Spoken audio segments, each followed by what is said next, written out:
Hi, welcome back to the channel. My name is Iona and today we're talking about dating apps and which one you should use. So normally I would pluck a dating app that's in and hot at the moment and review it. But today I'm going to do something totally different because the best dating app really depends on how you feel about it. And this sounds so basic, but it's true. Some people have luck with Hinge, and I've had luck with Happen. Some people have had luck with Elite Singles. It all depends on various factors. So city has something to do with it, a lot to do with it actually, because for example in Sydney, like Hinge and Coffee Meets Bagel and Bumble are probably the top three, whereas Tinder is really popular in other cities, in the States, for example. So it really depends on which city you're in, but also every app kind of has a niche. So I find that, Coffee Meets Bagel tend to draw people who are really into serious relationships. Hinge, same thing. Maybe it's because their mantra is that it's the dating app you're meant to delete. And then you've got OkCupid. So OkCupid attracts like a really eclectic alternative crowd. So you have to take that into consideration as well. So the best dating app for you is one where you sign up, maybe it's not too expensive for you to sign up, and you go and look through for three different things. One,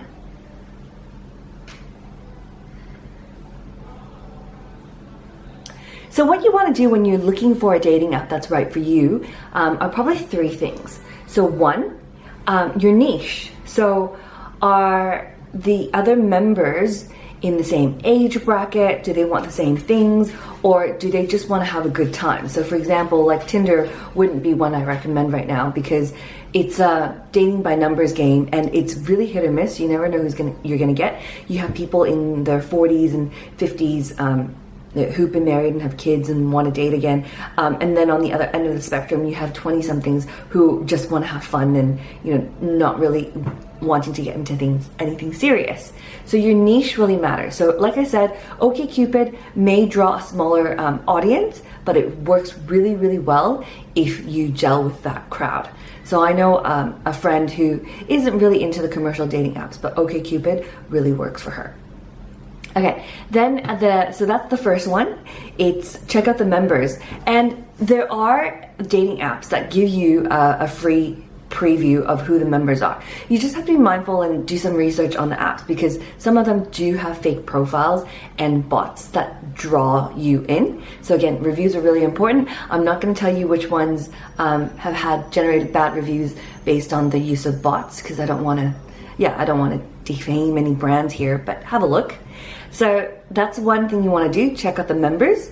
Two, what's it going to cost you? Because we all have a budget and some of the apps will lure you in with a free membership, but then for every message you want to send, it's an extra $2 or it's an extra fee. So you really want to be mindful of that. If you are going to pay a membership fee, maybe find a site that has just a overall monthly fee that unlocks all of these features for you. So number two is price. So number one is members and whether they share the same values as you, and number two is price.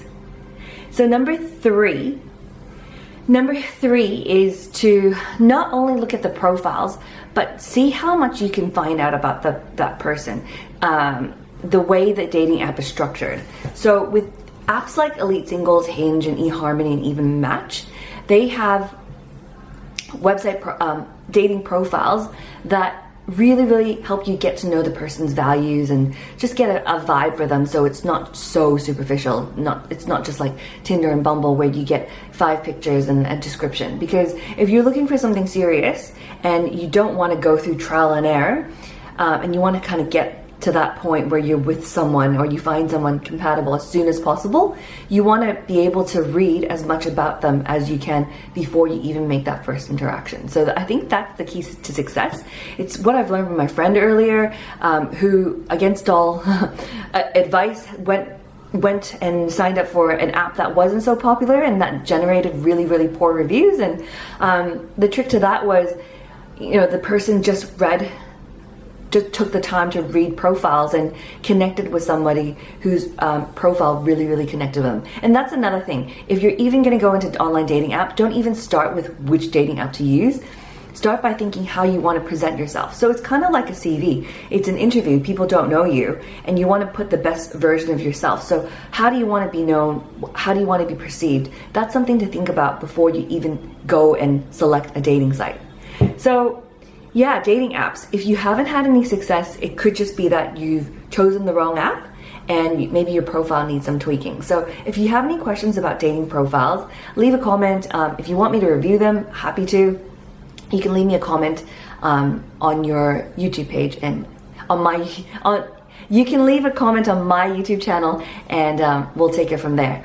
As always, so if you want more dating tips like this about dating apps and how to make the most of them, especially post-COVID, don't forget to click the like and subscribe button, and I will see you in the next video. Thanks for watching. Bye.